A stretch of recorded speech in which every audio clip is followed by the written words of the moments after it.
Coming to Curiosity Stream, go on an adventure 66 million years in the making with Dino Week. From new discoveries about the dinosaurs we thought we knew, to the mind-blowing species still being unearthed, and the controversial discovery that could rewrite history. Did dinosaurs survive longer than imagined?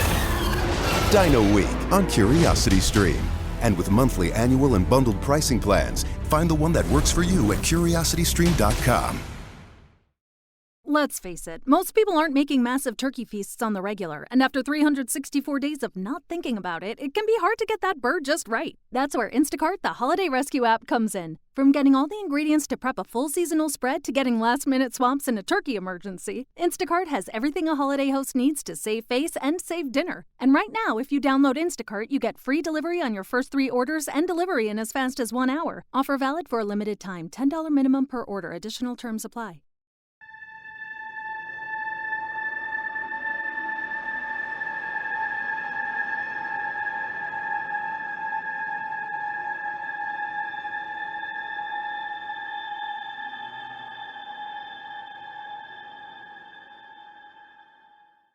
Hello, my paranormal peeps. My name is Matt Harvey. I am the founder of Deep Woods Paranormal. I've been researching the paranormal for close to 30 years now. And we're doing podcasts now. We've been doing podcasts for just over a year. So welcome to the Deep Woods Paranormal Bigfoot Edition podcast. This is a podcast where we only really talk about Bigfoots. So on this podcast, shadows just keep being brought up multiple times with Bigfoots. I've always said that if you can find a location that has Bigfoot activity and like consistent Bigfoot activity, there's multiple reports over the years, it continually happens, and you continually experience things. The location is probably also haunted. I mean, I can cite a few locations. Black Star Canyon. I never expected to find Bigfoots at Black Star Canyon. It was just said to be haunted. Of course, Black Star Canyon could have any kind of activity. Would not be totally surprised if like a UFO came down and landed out there, or some other kind of crypto creature showed up. So you have Bigfoots and ghosts and other types of cryptos out there. Out here at like Joe's camp, he has the spirits or the ghosts of the people, his family members that are buried on his property. And then he also has Bigfoots walking through the middle of his property. They come down, they take a look at what he's doing, and they just kind of wander off back into the forest and continue on down with whatever they're doing. So shadow people, I don't know. Shadow people seem to be some kind of entity that nobody really can actually say what they are. Are they ghosts? Are they maybe time travelers coming through a dimension and then crossing in and out, and we're only seeing their shadow? Are they some kind of maybe Bigfoot? And are they able to essentially create a shadow without being seen? Maybe they're translucent, maybe they are camoed well enough they can somehow bend light or something like Predator and walk right past us and us not even know that they're there. Is the shadow people, is that a ghost or a spirit of some sort? What is a shadow person? We don't really know, but they seem to be associated with hauntings and Bigfoot reports now. More and more people are having Bigfoot encounters are also seeing shadows. I've seen shadows, God, since I was a kid, a little baby actually, but I've seen them all over the forest. They're always out there. Coming to Curiosity Stream, go on an adventure 66 million years in the making with Dino Week. From new discoveries about the dinosaurs we thought we knew, to the mind-blowing species still being unearthed, and the controversial discovery that could rewrite history. Did dinosaurs survive longer than imagined? Dino Week on Curiosity Stream. And with monthly, annual, and bundled pricing plans, find the one that works for you at curiositystream.com. Hello, it is Ryan, and we could all use an extra bright spot in our day, couldn't we? Just to make up for things like sitting in traffic, doing the dishes, counting your steps, you know, all the mundane stuff. That is why I'm such a big fan of Chumba Casino. Chumba Casino has all your favorite social casino-style games that you can play for free anytime, anywhere with daily bonuses. That should brighten your day a little. Actually, a lot. So sign up now at ChumbaCasino.com. That's ChumbaCasino.com. No purchase necessary. VGW Group. Void where prohibited by law. See terms and conditions. 18+. With Lucky Land Slots, you can get lucky just about anywhere. Dearly beloved, we are gathered here today to... Has anyone seen the bride and groom? Sorry, we're here. We were getting lucky in the limo and we lost track of time. No, Lucky Land Casino, with cash prizes that add up quicker than a guest registry. In that case, I pronounce you lucky. Play for free at LuckyLandSlots.com. Daily bonuses are waiting. No purchase necessary. Void where prohibited by law. 18+. Terms and conditions apply. See website for details. Doesn't mean there's Bigfoot activity out there, but there's shadows that kind of hang out there. They could be elementals. They could be almost anything. There is no defined, it's a this or it's a that. It's a ghost. It's a Bigfoot. And some of the Bigfooters out there now are really trying to push that Bigfoot can cross from one dimension to another, in and out of our dimension. Essentially, they show up as a shadow as they cross out of our dimension. I don't know if I believe that. I have, like I said, I've witnessed shadows in Bigfoot territory probably hundreds of times now, since I've been doing this so long. Just not sure if shadows are Bigfoots. I have not gone down that road yet. I don't think that a Bigfoot can cross from dimension to dimension. I could be wrong. I also don't think that there's some kind of alien. I think that there's some kind of offshoot of humans of some sort. Now, there's multiple different species, and who knows exactly. So there's all kinds of different species of Bigfoots. They're seen anywhere from 2 or 3 feet tall all the way up to pushing 20 feet. I've seen the 20-foot ones. They're scary as hell. They're huge. They make a normal Sasquatch look like it's a baby. So I think they continue to grow their whole life. And I don't know how long they live, but I would imagine they just keep getting bigger and bigger and bigger. I think the dominant male is the one that's the biggest. And essentially what they do is they get to breed with all the females and stuff like that. And so anyways, all right. So let's talk about Bigfoots in and around cities. There are multiple reports, and I'm not going to pull up the map or anything like that, but there's multiple reports. Like if you look at Houston, that area down there, it's forested, of course, and it's tropical. And there's reports all around Houston, especially on the east side, northeast, and east and south and north west. Sorry, the bottom part of Houston, all the way down into the bay down there. They've been seen, usually at night. But as people have kind of moved into these areas, they essentially have pushed into Bigfoot territory. Sorry, I'm getting a sip of my coffee. So as we kind of progress into Bigfoot territory, you can kind of see why there's more sightings now than there was before.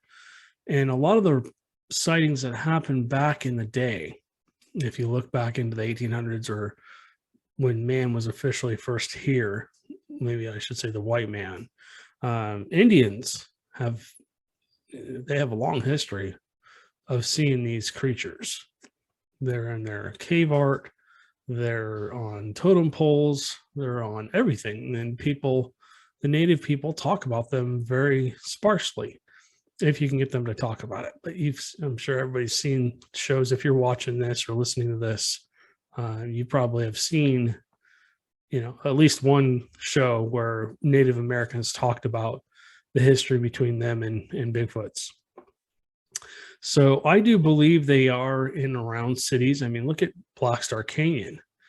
They're up in the Santa Ana Mountains, or the Cleveland National Forest, away from a lot of people, but there's still people there.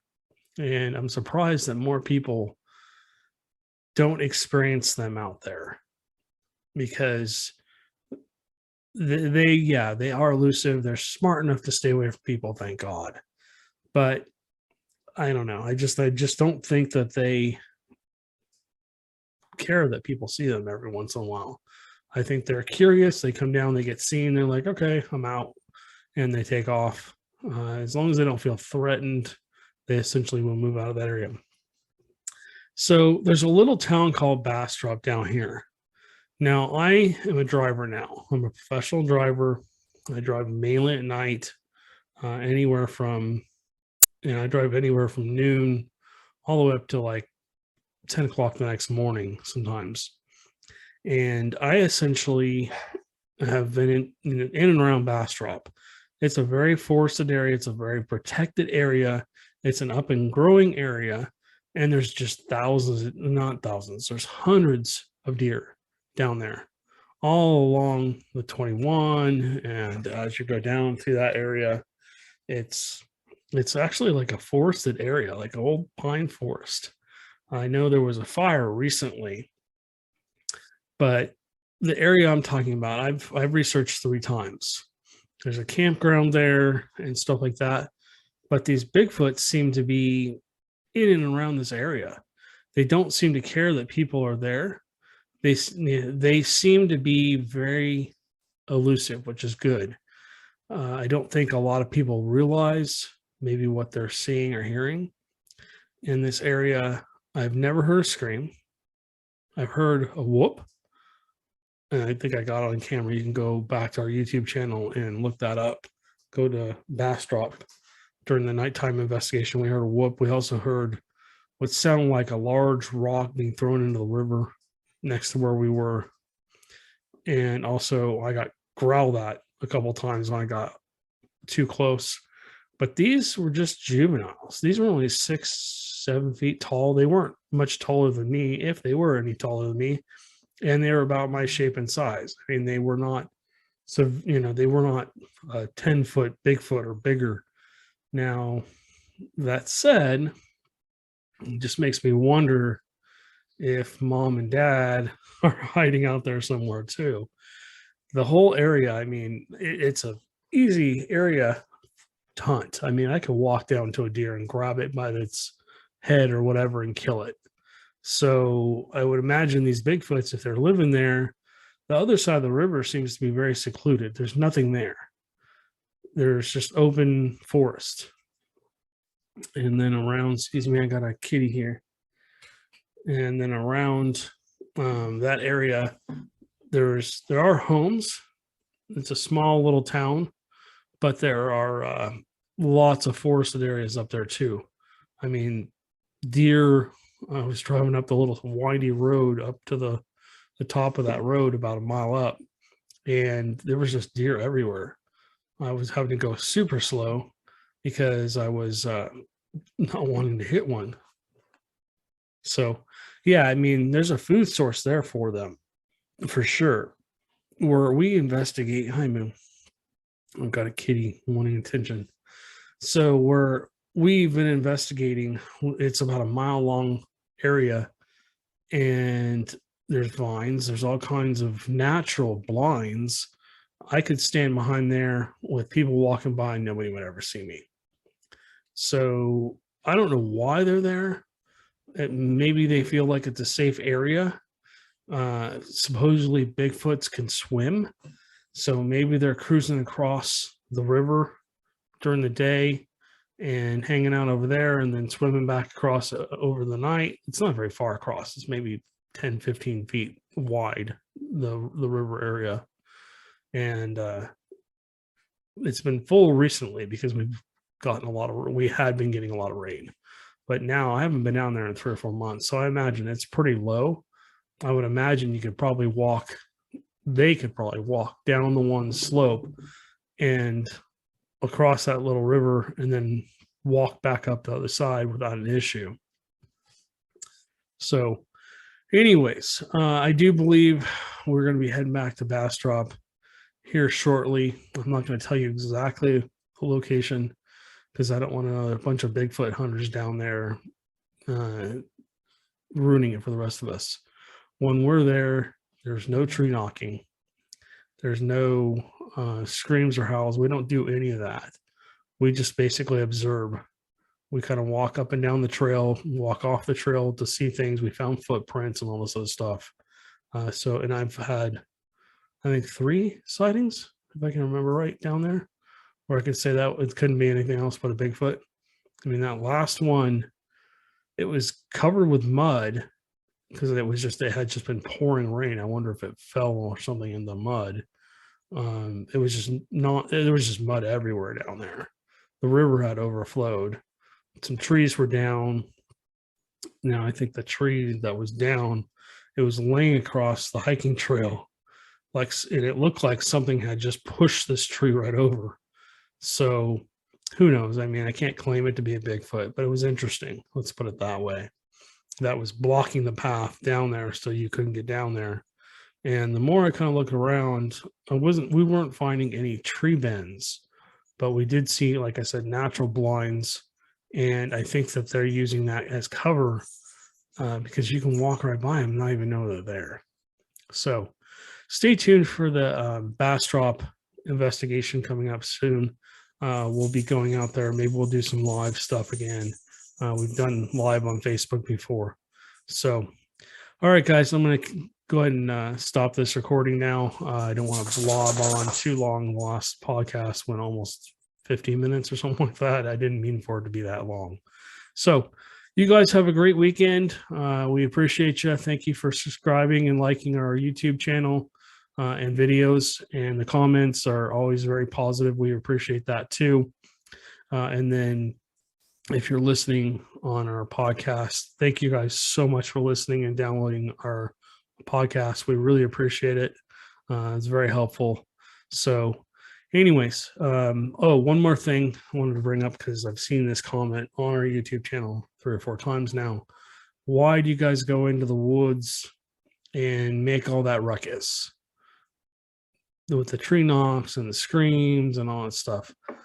99% of the time, we don't make any noise at all. We're just sitting there observing and listening with audio recorders, video cameras, trying to document what we're experiencing so we can share it with you guys and let you guys make up your own mind if it's a Bigfoot or not. I always say you have to have an experience where you can say it couldn't be anything else but, and put whatever you want on there, a Bigfoot, a ghost, a UFO, a river monster, or whatever. So anyways, like I said, most of the time we're pretty quiet. The times that you hear us making noises is because we're responding to their tree knocks or their screams, and we're trying to see if we can get them to respond back. So that's why we do that. And a lot of the times when it's quiet and we're not making any noise, it's just slow. Nobody wants to watch a half an hour video of us just kind of standing around listening.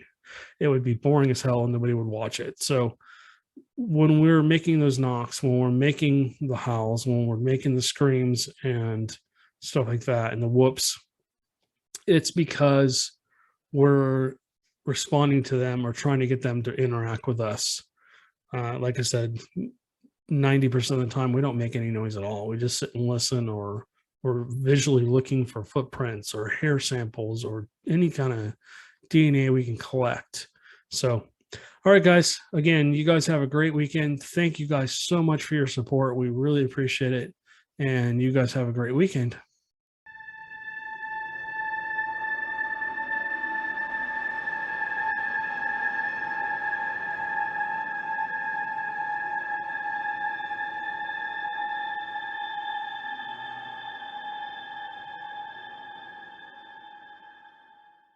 With the Lucky Land Slots, you can get lucky just about anywhere. This is your captain speaking. We've got clear runway and the weather's fine, but we're just going to circle up here a while and get lucky. No, nothing like that. It's just these cash prizes add up quick. So I suggest you sit back, keep your tray table upright, and start getting lucky. Play for free at LuckyLandSlots.com. Are you feeling lucky? No purchase necessary. Void where prohibited by law. 18+ terms and conditions apply. See website for details.